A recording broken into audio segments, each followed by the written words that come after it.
Hi there, this is Eric Easton of Easton Horsemanship, bringing you just a helpful tip for today.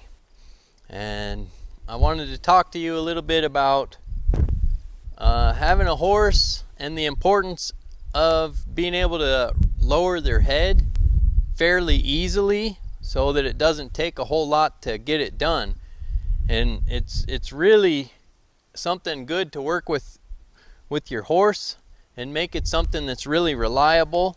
And there's a few different ways that you'll want to be able to have a horse lower their head.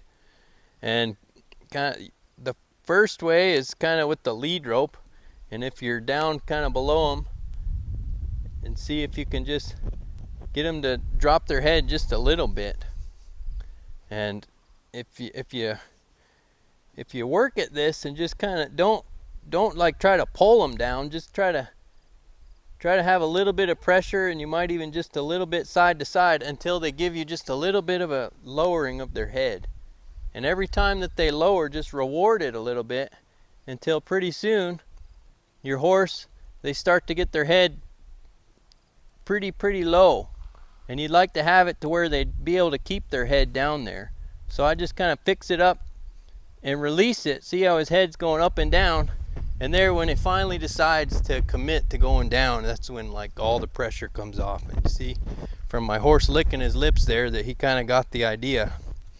Another way you want to be able to do it is from the side piece on your halter. We like these rope halters. I think I've mentioned that before. And just make sure your halter's tight enough on your horse so that when you've got it on, that this piece is going behind the cheek. That's real important, that'll be back there. It kind of keeps your halter in place. If not, just tighten it up a little bit at this knot. But here on this side piece, you want to be able to grab a hold of this and be able to get your horse to lower his head. See there, like that? And you notice here I'm using my arm that's closest to my horse. I'm not reaching in here like this, because if he were to put his head up, he might whack me with that big head of his, and it really wouldn't make your day at all. So here I've got my right hand towards him, so if something were to happen, he'd kind of push into my arm and it would push me. I'd be able to move out of his way instead of him catching me on the chin. So here, as you're lowering your horse, it's the same thing as before. You just want to be able to add a little pressure and have release every time your horse kind of finds his way off of that pressure, you see, until pretty soon your horse is kind of right there with you, and you can pet them and be able to pet them all over there while their head's down, and then you might work at getting their head to come back up. It's good to be able to do both. Down's kind of the most important, because they're good at bringing their head up on their own. And then the third way, which is really handy for when you're bridling a horse, and this is kind of the last method you'd work on, because you don't want your horse really slinging his head, but you'd still remain real careful here in case he were.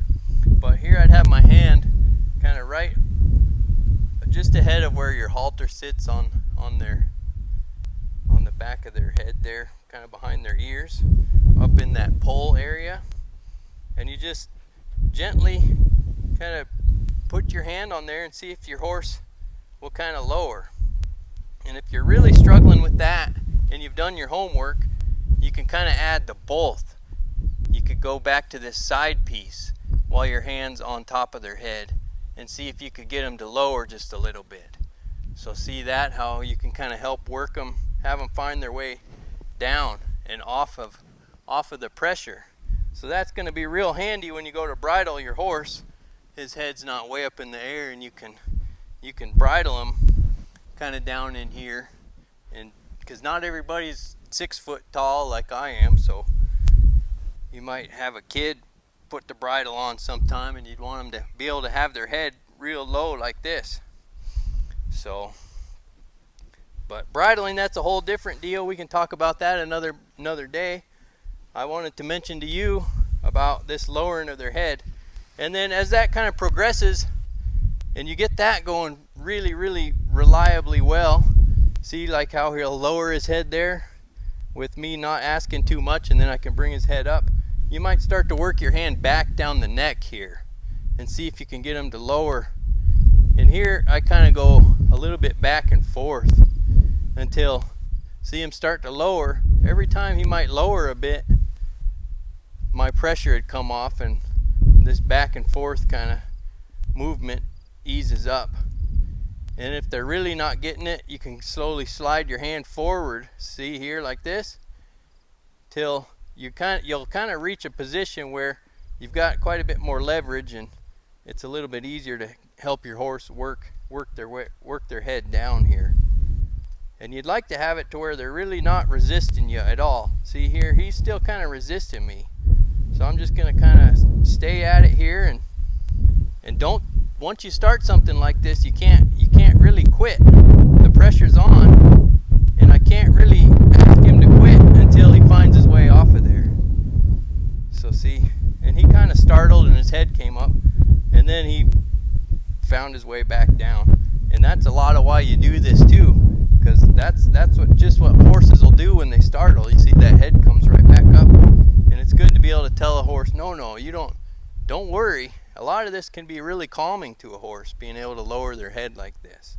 And that's really a really nice place for a horse to be able to find. And that's something, when you're in the saddle, if you've worked at it and you've got them to where you've got them lowering their head further down their neck here, you can kind of use that to your advantage in the saddle. So anyways, I hope this helped you. Work at it. I'm going to keep working at it with this guy. He still needs a lot more to do.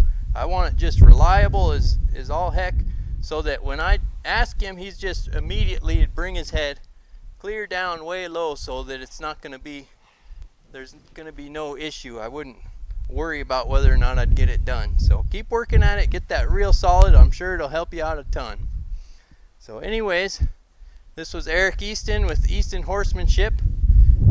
Be sure to sign up for my email subscription, or just sign up for my emails, and you can get on my list of helpful tips like this and other happenings. So anyways, if you want to come out for a lesson sometime, I'd love to help you out. EastonHorsemanship.com is where you'll find me.